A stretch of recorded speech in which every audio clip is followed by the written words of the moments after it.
We are storytellers by nature, sharing with others what we experience, perceive, and believe of life, our joys, adventures, our losses. We tell ourselves stories as well. Some leave us trapped by false beliefs and self-doubt. But there are also stories of persisting, exploring, and rising above. Stories of uncovering the truth, enabling powerful transformation and triumph. These are those stories. These are your stories.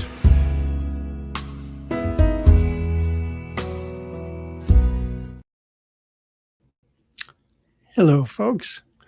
Welcome, welcome, welcome. My name is Zoe DeMuro. I'm a spiritual practitioner, and I am the host of this incredible show called And So It Is, Stories of Truth, Transformation, and Triumph. And what makes it incredible, what makes it spectacular is you.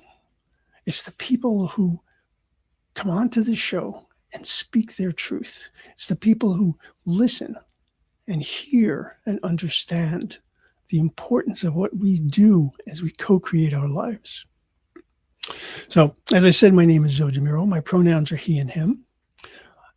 As a spiritual counselor and a religious science practitioner with the New Thought Media Network, as well as a transformational coach, my ministry and my mission are to help people to co-create their most authentic and most fulfilling life experience. So we show this, we bring the show to you every Saturday on the first Saturday of the month, 11 a.m. Mountain Time, 10 a.m. Pacific. So for you who are here for the first time, wonderful to have you. And if you're coming back, great to see you again. Every episode of this show focuses on allowing how we can find out how people like you, like me, have been held back by false limiting beliefs. How we've uncovered our truth, enabling us to transform our life experience and then to triumph. But it's not in spite of all of that. It's because of that. Okay, because of that journey. My guest today is someone that I have been waiting to get on the show for quite a while. I'm just so happy that we were able to work our schedules out. Lori Carlson, I met Lori several years ago now. We were on the same prayer team on the New Thought Media Network, and I have come to learn so much more about her through various things that she has written, various things that she has presented. She is a practitioner. She is a poet. She's an activist. She's a healer. I have seen this woman just take an audience and just bring them the vibration up so beautifully. It's an exquisite thing to see. And as a fellow East Coaster, it's always fun to see that energy. I love Lori's energy. So, without further ado, let me bring you the ever energetic, ever spectacular Lori Carlson. Hi, Zoe. Good morning. Good Thank morning. you for that beautiful introduction. Good morning, everyone, or good afternoon, depending on where you are. It's afternoon here, but I'm really honored to be on your show and right back at you with all that you do. I've seen this show before, and it's a really great service that you do and a really good stories you bring forth to people. And I'm really honored to be a part of it here today. So glad to have you. All right, so let's jump right in. Where do you want to start the story of your journey? Where, when, how, whatever is most important for you to express. Okay, so as I am very upfront about at my spiritual center in my life, I am a person in recovery. I celebrated 12 years in November, and recovery has been a major part of my transformational journey. It all starts there, but it really starts with the beginning, right? It starts with how so I just want to give some context about what my life looked like and who I am, right? For people that don't know me. So I grew up in suburban New Jersey. I had a middle class loving family. I went to Catholic school all my life, and I really didn't have any problems. I mean, I wasn't abused, I wasn't mistreated, I wasn't, didn't grow up in major problems, but I did grow up always feeling uncomfortable and less than. And why that Mm. is, I don't know. I mean, I had parents who supported me. I had a community that loved me. But I always used to feel like an imposter, that thing, imposter syndrome. Mhm. Like they're going to figure out that I'm not as smart as they think I am. I'm not as pretty as they think I am. I grew up, I was one of the popular kids. I was a smart kid. I graduated second in my class in high school, but I never felt that way. Mm. I always felt like somehow I wasn't going to live up to everybody's expectations. Somehow I was fooling everyone. And I think that's at the core of my journey, right? That, I can tell you my whole addiction story, and I'm going to give you a little recap of it. But really, it comes down to the fact that I never felt comfortable with myself. I never felt good enough.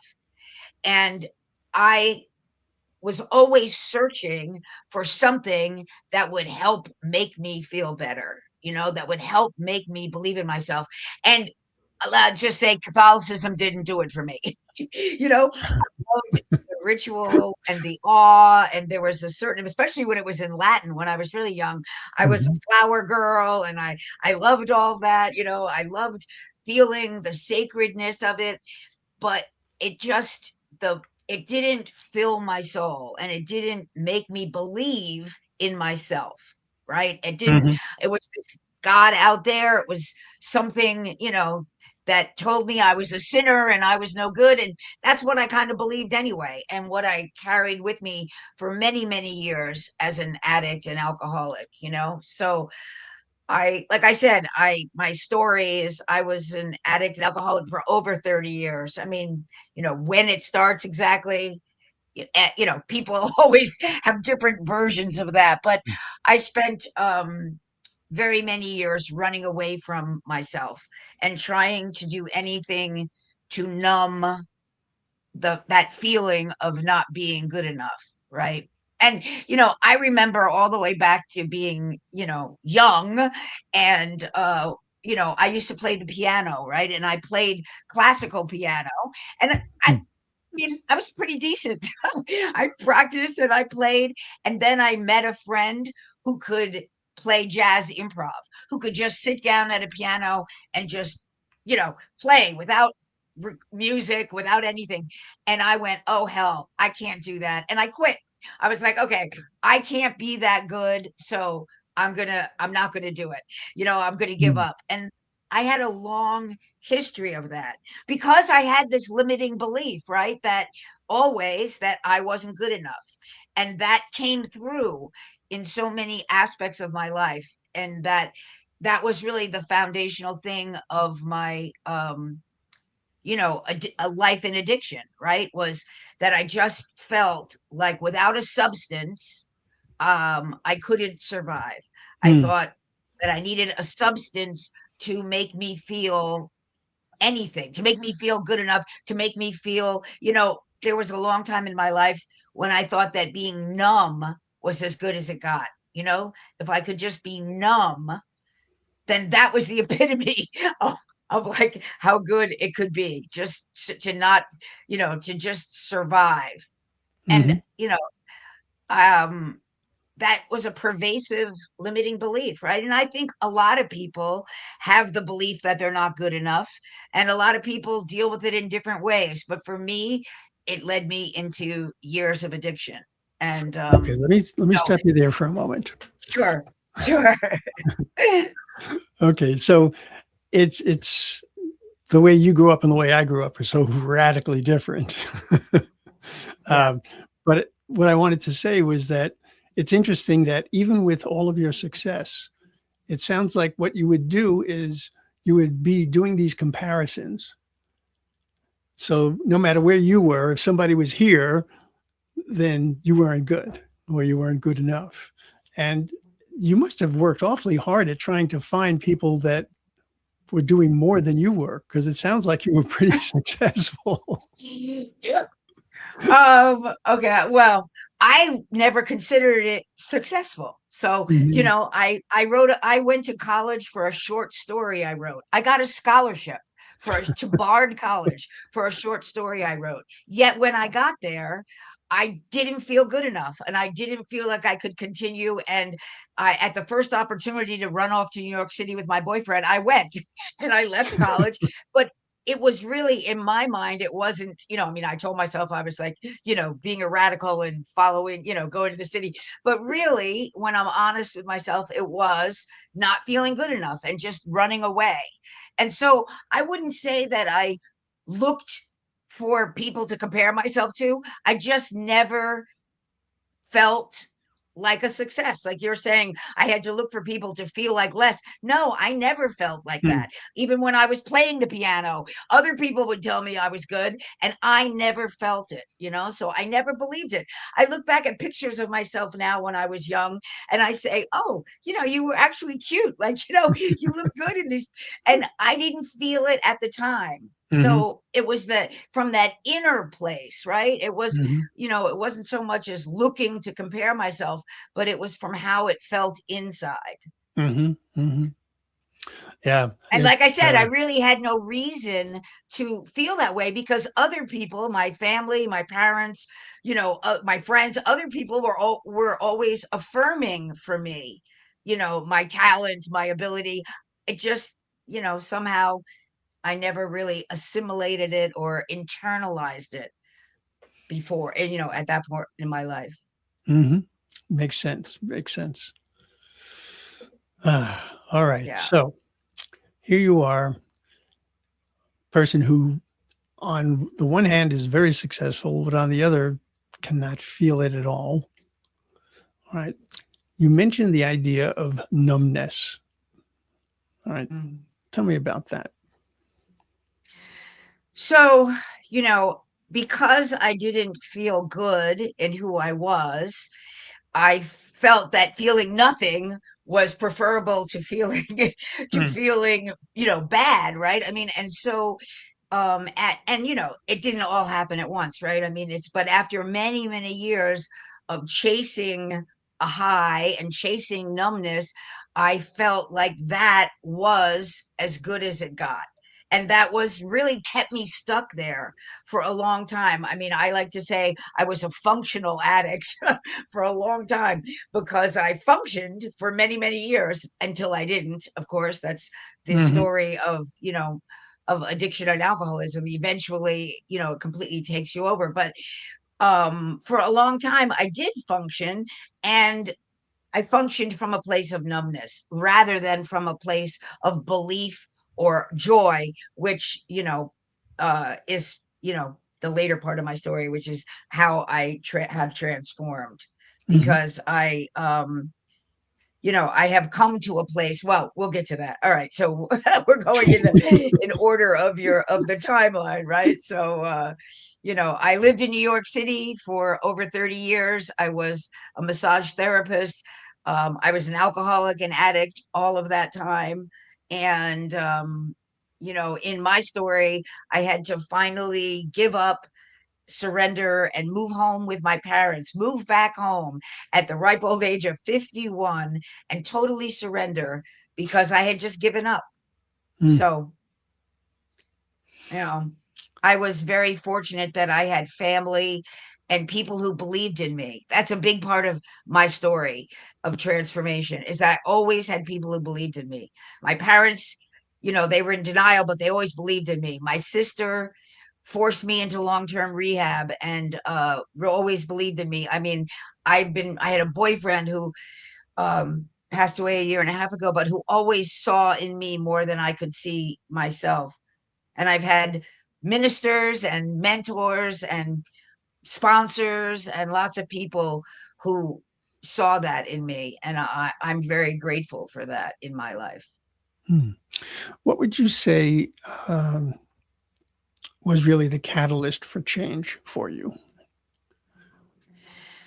So, I mean, the catalyst for change for me, I would say, is my sister forcing me into long term rehab. That began. So, once I got clear of substances, that began opening the possibility of a different life, right? But I didn't go into it, like I said, I didn't go into it willingly. I didn't go into it thinking, oh, great, now I'm going to have a new life. I went into it, forced into it, and I went into it with the idea that I would, okay, I'm just going to do this. I'll stay clean until my parents die, and then I'm killing myself.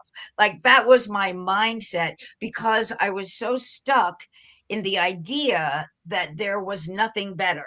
I was so stuck in that limiting idea that I would never be good enough, that I would never love my life. Like that was just an impossible conception to me at the time. And so, you know, the catalyst was getting clean, but it was a process after that. When I was in rehab, nobody wanted to hang out with me because I was so negative. It took a long time for this enthusiastic person that finds the silver lining in everything to develop, So it wasn't, you know, instantaneous. It was a process. And I'm really lucky because I had the 12 steps of recovery, and that led me to more of a deeper spiritual exploration. And then I had steps on that path as well. So Mm. I guess it started with removing myself from the substances and being open to listen. Hmm. Yeah, that being open to listen, just being open to accept help, Yeah. that is huge. Um, Yeah. it feels like a lot of what you were talking about in your earlier life, that life was happening around you. You didn't really feel as connected to your true self as you could be. Um, so there was this lack of communication within yourself, this lack of connection and belief. Uh, and there were other people that supported you, but it didn't filter in. So something changed that allowed you to bring that in. Yeah. Yeah. I mean, I think that little by slowly, like I said, I started to listen. I started to hear what other people heard or saw or the possibility, but it wasn't like an aha thing. It was little by slowly. I took suggestions, right? Mm. Like in 12 step, we talk about taking suggestions. Well, I did things without any belief that they were going to change anything. But somebody told me, like, for example, my experience with coming into prayer. Okay, now I'm like a prayer fiend, right? I'll pray with anyone, anytime, anywhere, all the time. But, when I first was in rehab, I was like so done with everything. And my my sponsor or my counselor at the time told me to put the St. Francis prayer and the 10th step prayer above my bed and repeat them every morning and every night. So I did it because I was following suggestion.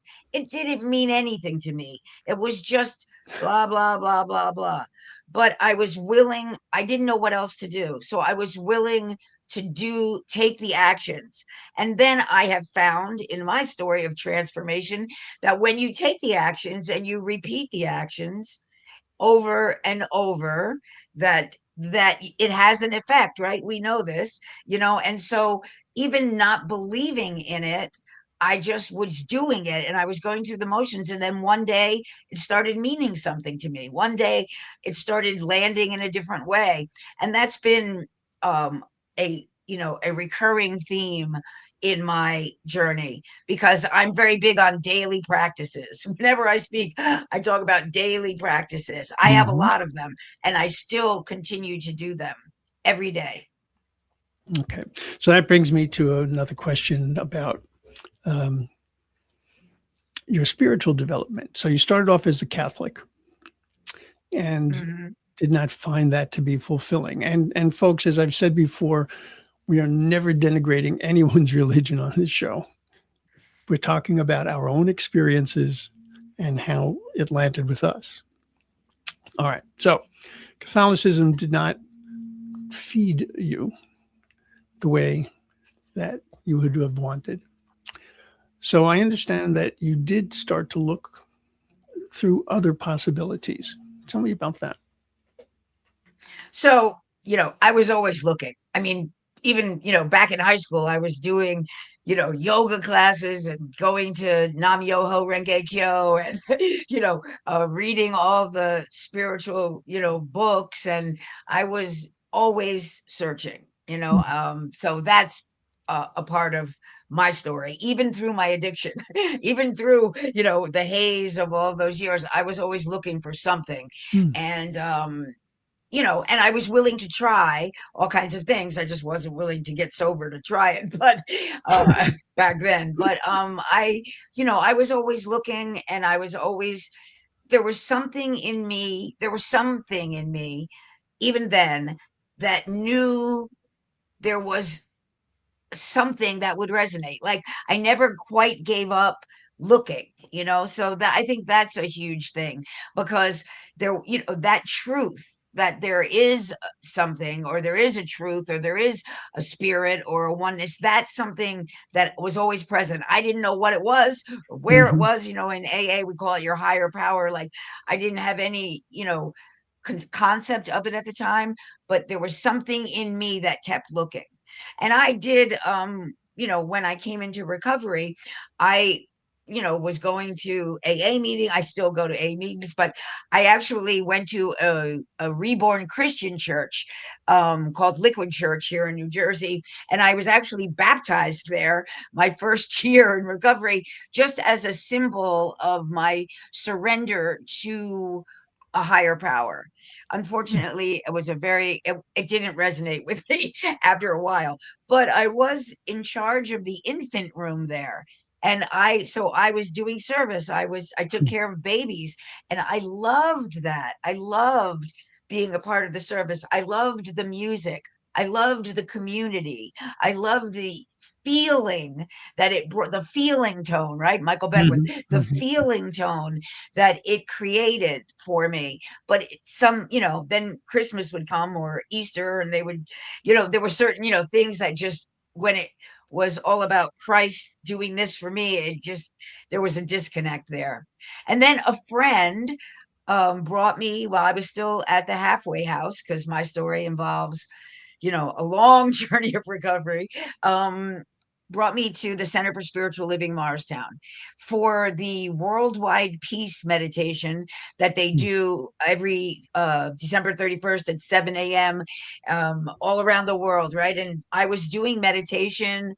Meditation is a big part of my story. I was practicing, and I wanted to go to this thing, and my friend took me, and I walked in and met Reverend Frankie Timbers, who was the minister there and my spiritual mentor. And I just felt at home. And so for a long time, for quite some time, I was going to Liquid to take care of the babies, and then running to the center to hear the message for me. Like I was like trying to alternate them or stagger them, because I didn't want to give up either. But in the end, the center, and the message there of oneness, the message there of, co-creating our lives and changing our thinking, the whole story of transformation that is science of mind, the whole idea that you're not, just born a sinner, and that you can transform your life by your thinking, that you can choose a different thought, all of that was just mind blowing to me. And it was exactly what I needed. And it just like meshed so well with the things I'd been learning in AA, right? With the step work that I've been doing, and the idea of, taking the next right action, and all of these things, they sort of really came together for me there. And, I'm really grateful, that they did, but that's where I started. And Reverend Frankie suggested I take a class. And so I took a class, and with no intention of becoming a practitioner or anything. I had no vision of that. I just was open to taking suggestion. And then I would be intrigued by what we learned in that class. So I would try to take the next class. And, I just ended up taking class after class and being more and more involved, and started running the social hour at the center and started sharing poetry there. And then when COVID happened, and all of a sudden I had some time, Reverend Frankie suggested I pursue practitioner training. Once again, I was open and said, okay, why not? Let's try it. One of my prayer partners and I were talking the other day about how people come to New Thought, how they come to this philosophy. And he said, in his experience, it's been either people come here either out of desperation or inspiration. Mm-hmm. And I know for myself that while I might have come here in desperation, I stay in inspiration. Yeah, I love that. I think that's true for me too. I came out of desperation and I stay because of the inspiration that I get Mm-hmm. continually. And because it allows me also to continue to grow. And one of the most important things for me in both my recovery and in my new thought, my spiritual journey, has been the ability to reframe things, right? I learned this tool of the fact, like I said, that I get to choose how I think about something, and I get to choose what I focus on, and I get to choose where I put my attention. That was like mind blowing to me. I thought that, you just think what you think, and, it's like thoughts come and go. And, I didn't realize that I had the power to not focus on the things that, were upsetting me. Like, that whole victimhood of, oh, if you had my life, you'd use too, like the idea that I could choose to see the good in that. I could look for the growth opportunity, right? The AFGO. I love that expression. Another F in growth opportunity. The fact that I could choose that was something that I learned, and is something that I have like really embraced in my life. Looking for the silver lining has become, like a catchphrase for me. In fact, one of my sponsees calls it lorrying her way out of it. When she coined that phrase. Whenever something, she'll say, well, I'm just going to lorry my way out of this and look for the silver lining. And that's a huge transformation from somebody who thought that being numb was the best I could feel, and that I was never going to be good enough. And now I can find the silver lining in just about anything. I love it. Lawyering out. So there's lawyering up when you're looking for an excuse, and, and lawyering up when when you're there to accept the answer. Yeah. Uh, Well, in recovery, we talk a lot about accountability, right? But about being accountable for your actions and your things. But one of the things that New Thought has really brought me is responsibility, not just accountability, but responsibility. Like I get to choose. Now when I was, in my addiction, I had lost the power of choice about a lot of things. But that was also that limiting belief I had, that I was stuck there, right? mhm. I didn't think I would ever be anything more. And there was a time, though, when I was okay with that. Like, I was like, okay, I'm just going to die an addict. Like, okay, that's just who I am. That's just how it is. And I really did believe that for a time. And for a time, I was okay with it. And learning that I could choose differently took getting separated from the substances and getting clean, but it also took opening my mind and learning new things and being open to a teaching that teaches me that I can make a choice and that I have the ability to co-create my world by what I focus on, by choosing the silver lining, by choosing gratitude, right? Gratitude is like my biggest tool that has been transformative in my life. Allows you to see the silver lining. Mm-hmm. Yeah. It's definitely a matter of what you're looking from as opposed to what you're looking for. Yeah, Okay. absolutely. Let's take a short break here. Just going to be Sure. chance to wet our whistles, Okay. and we'll be right back. See you in a minute.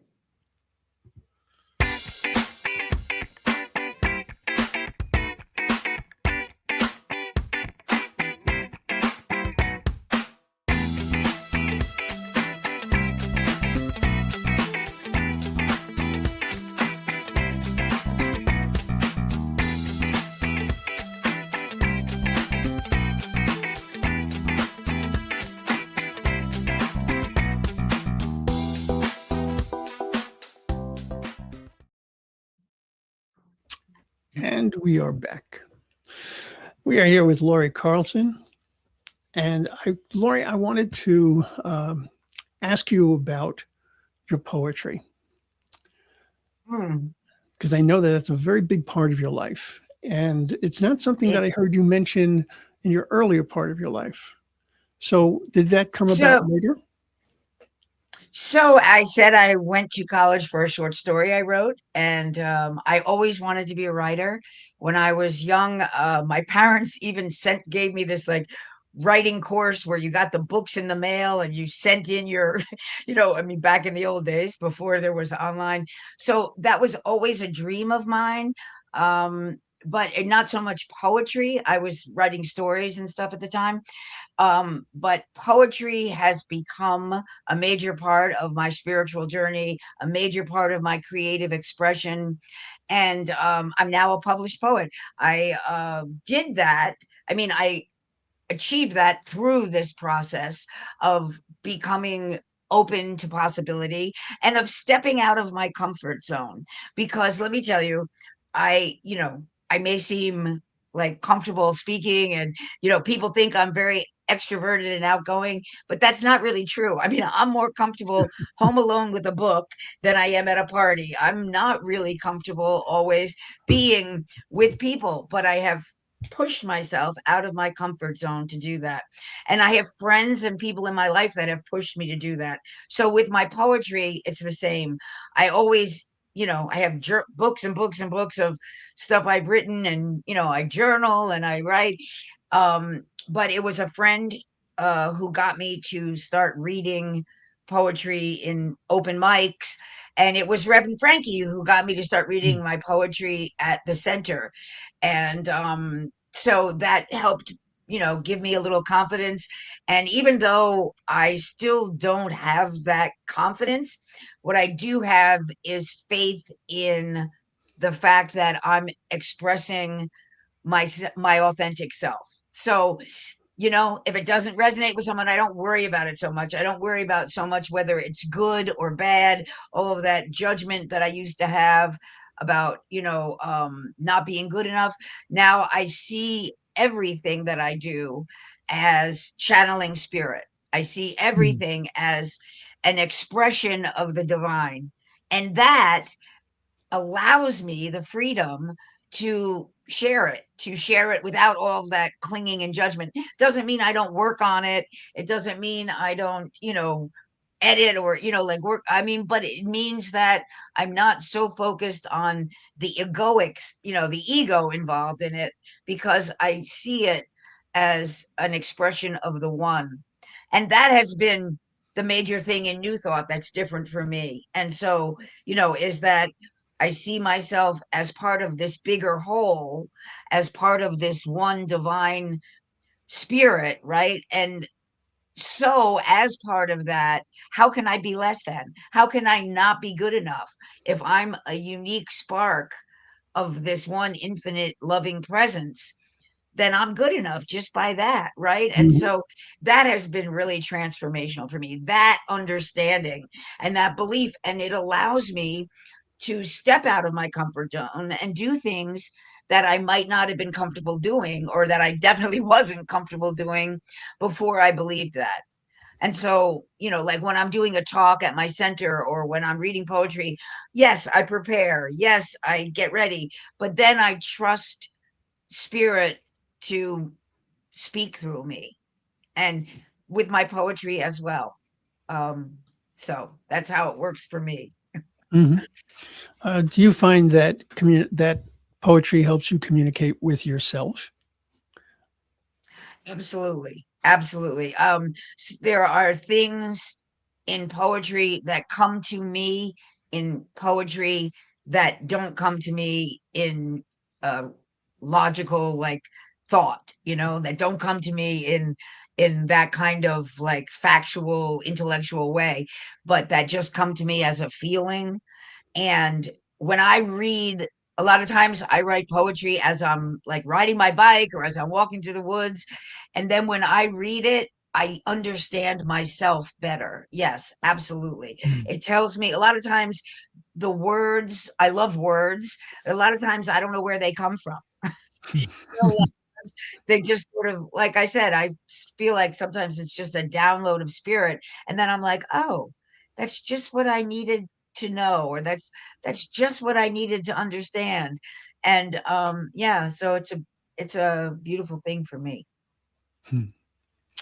I know that you use your poetry to communicate with others as well, because I've seen that.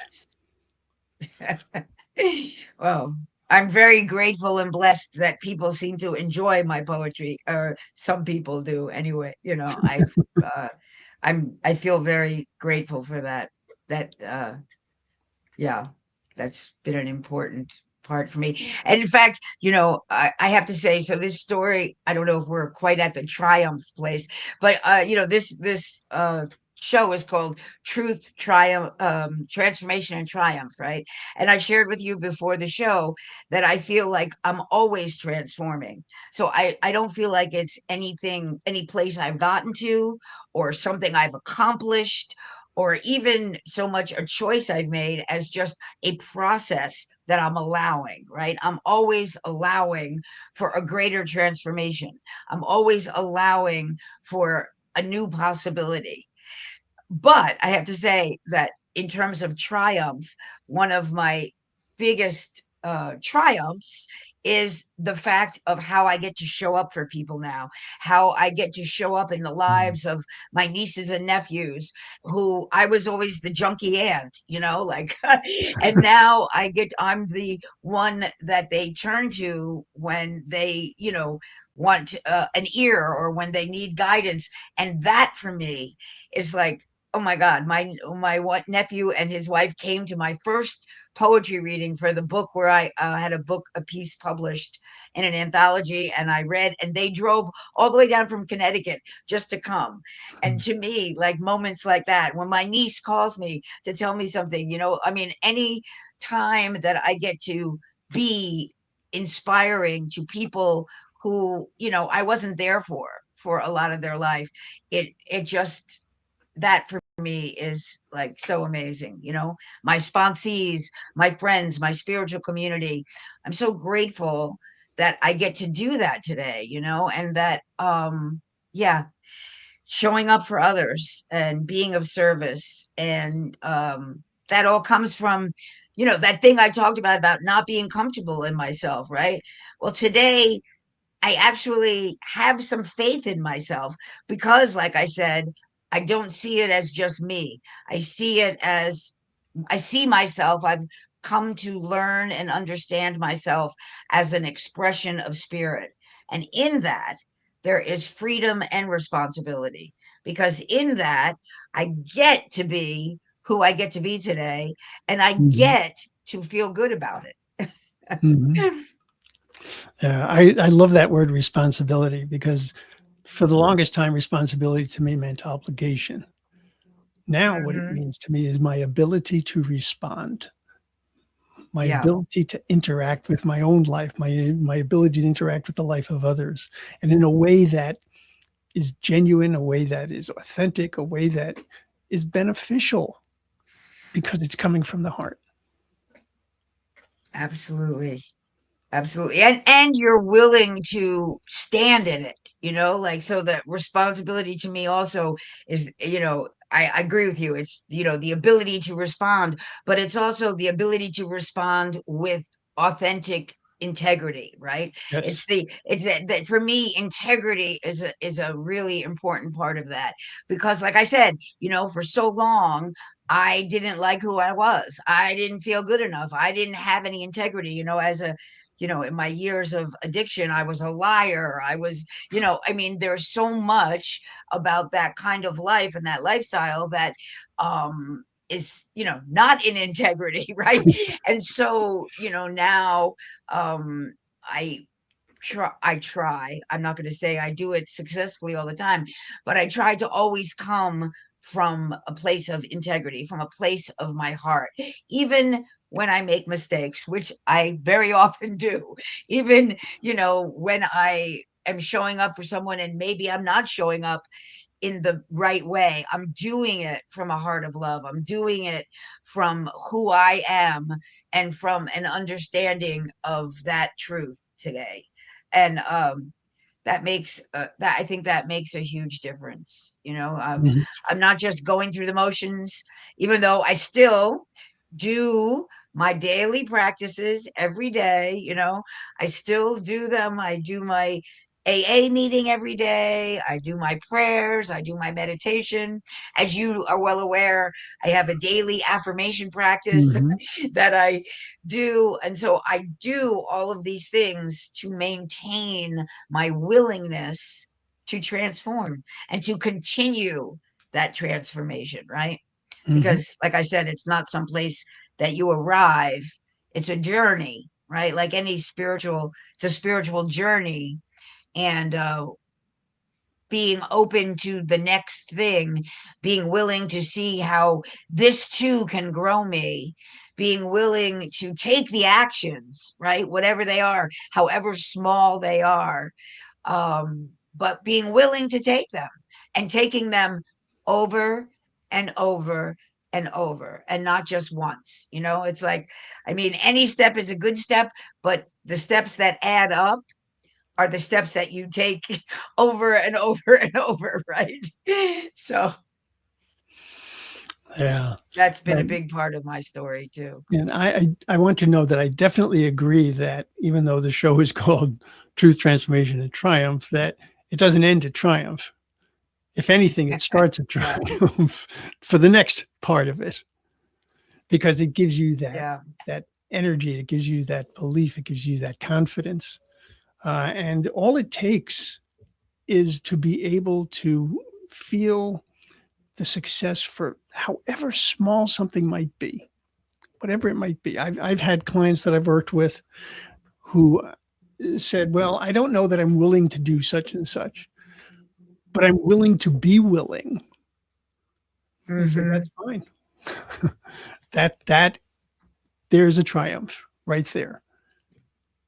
And absolutely. In AA, a lot of times when somebody says that they don't believe in a higher power or something, a sponsor will say, and I have said this too, well, do you believe that I believe? Like, just, believe in my belief, right? And that is the door. That sometimes that's all it takes is, okay, well, I may not believe it, but I can see that you believe it. So I'm just a little more willing to, open the possibility, right? when I first Yeah. started dealing with my addiction, I was in AA, and the idea of God was like the last thing that I could possibly imagine because, as far as I was Mhm. concerned, God had really let me down. That guy up in the sky with the big white beard. Oops. Um,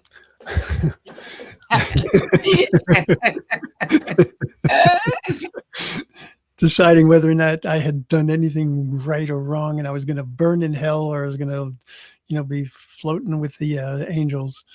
I mean, I could not deal with that. So I love New Yorkers and say, okay, you don't want to say God. Think of it this way: it's a group of drunks. Yeah. It's good, Yeah. orderly direction. It was like, okay, I can take that.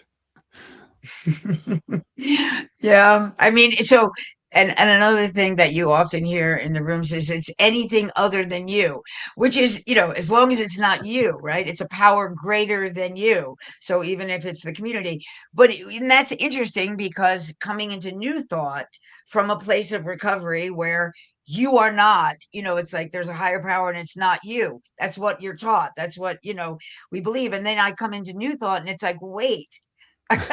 Wait a minute. Yeah, there's a higher power and it's not me, but I am a part. That higher power is within me. I am a part of that divinity. I am not separate from it.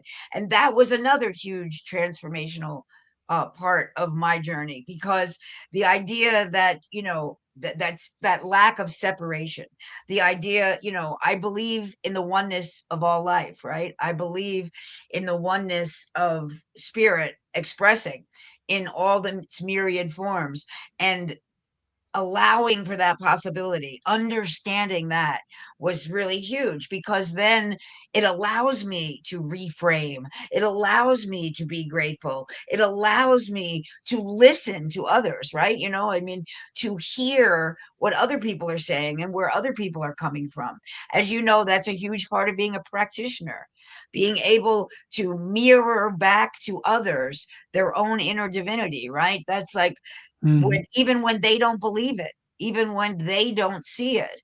And that, to me, to do that, you have to believe in your own first. You have to be able to really internalize that understanding. And for me, that's been a huge part of my transformation, being able to understand that truth for me, so that I can hopefully show others that in themselves and reflect that back to them. And in that reflection is the realm of possibility, right? In that reflection is the willingness to transform your life and take responsibility and find a better way and see the silver lining and all that stuff. It all starts there, for me. Mhm. Ah, well, if I were to ask anyone about your triumph, they would simply point at you and say, "Look, uh, the Well, energy and the light and the love that you project is so strong and it's so clear." oh, Hmm. thank you. So I have you know, at my job. So I now work as a certified peer recovery specialist as well. So I have used my recovery journey now to also work in the field. So I'm very grateful for that. And once again, it was someone who saw something in me that I didn't see, a friend who, suggested it and who hired me. And, so I have been, very blessed with all of the people that have surrounded me with strength when I didn't have it. And I am so grateful to be able to now do that for others, right?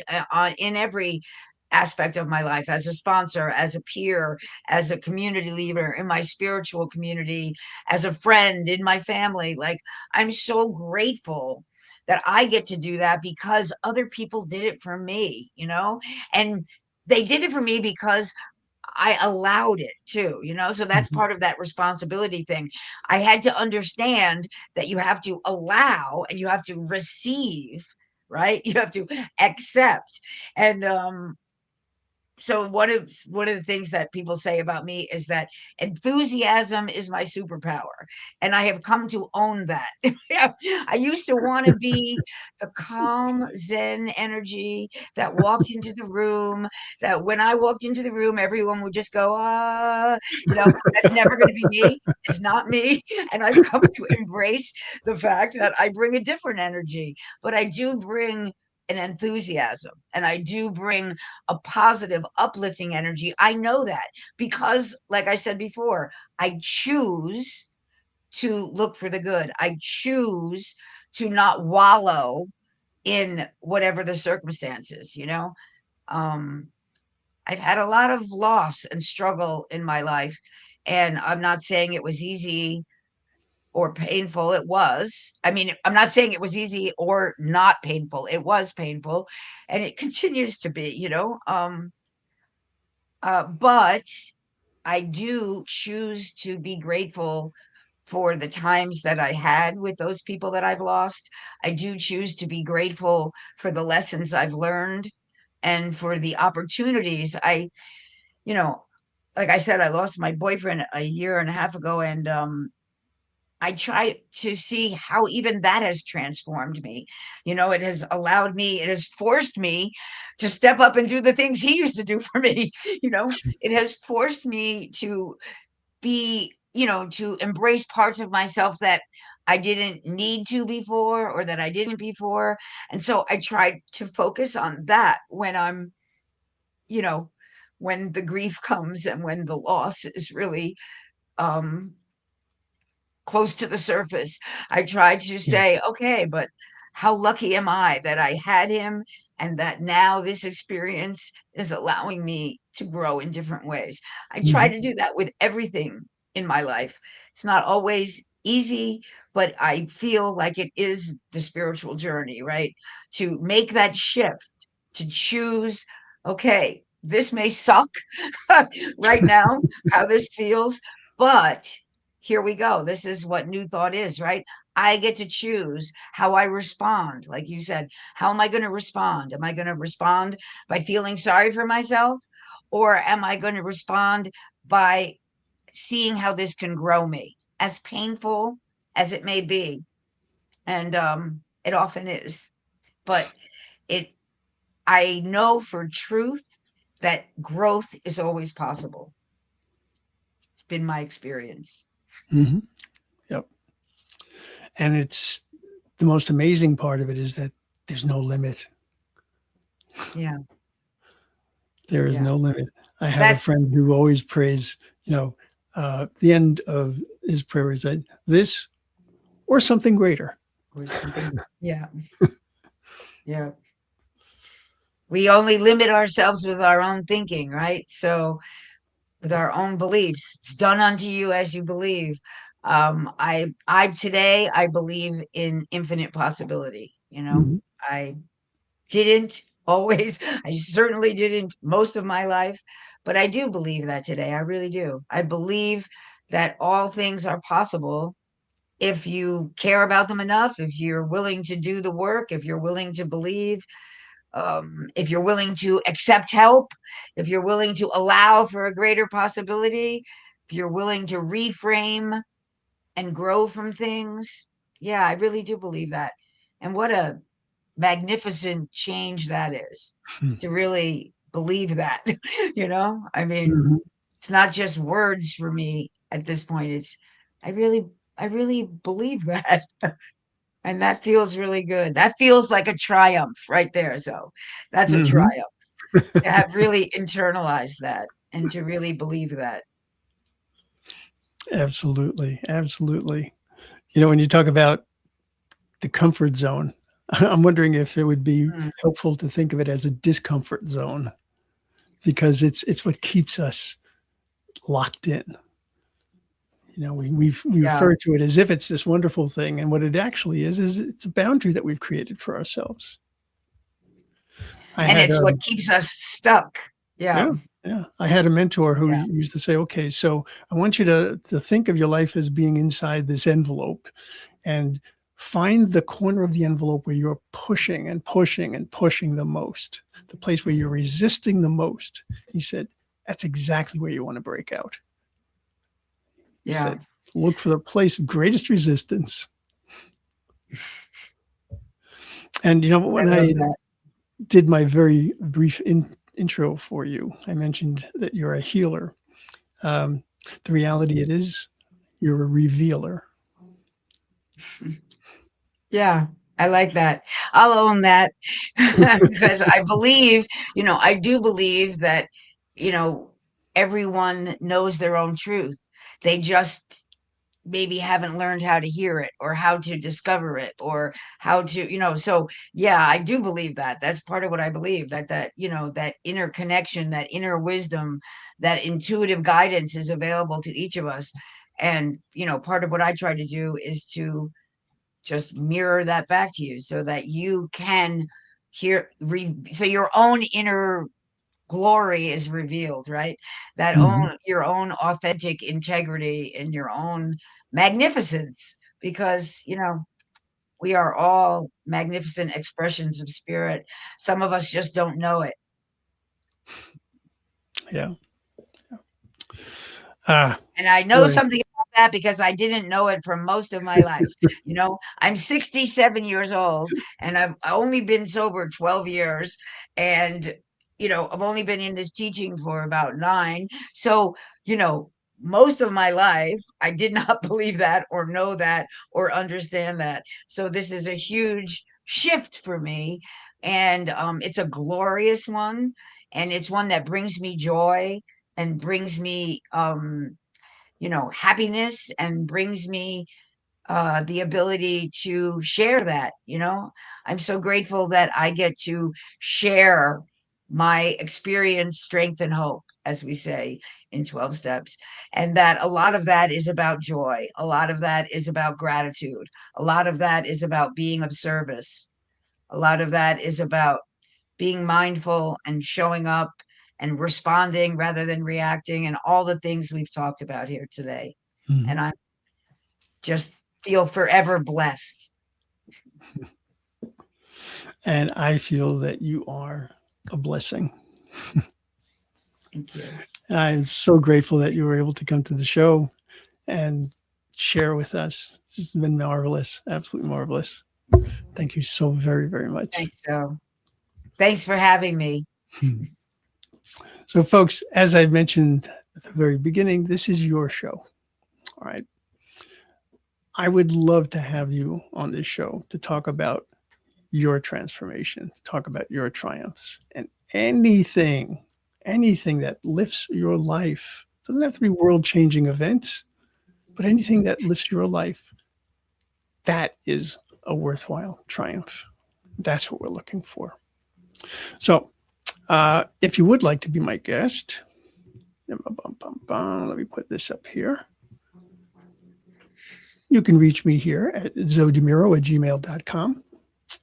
And I would love to hear your story. And I would love to hear some stories too. And with that in mind, folks, make sure that you tell other people about this show. Share this on your own social media. Talk it up. If you have a spiritual center, let them know about this show. Because we have so many incredible, incredible people offering just wonderful experiences. So until next month, first Saturday of the month, I will see you again. And I look forward to hearing and experiencing the beauty of your transformation. Thank you so much, Lori. And thanks, so pleasure. I'll see your tweets and your affirmations, and love them all. Thank you. All right. Bye-bye.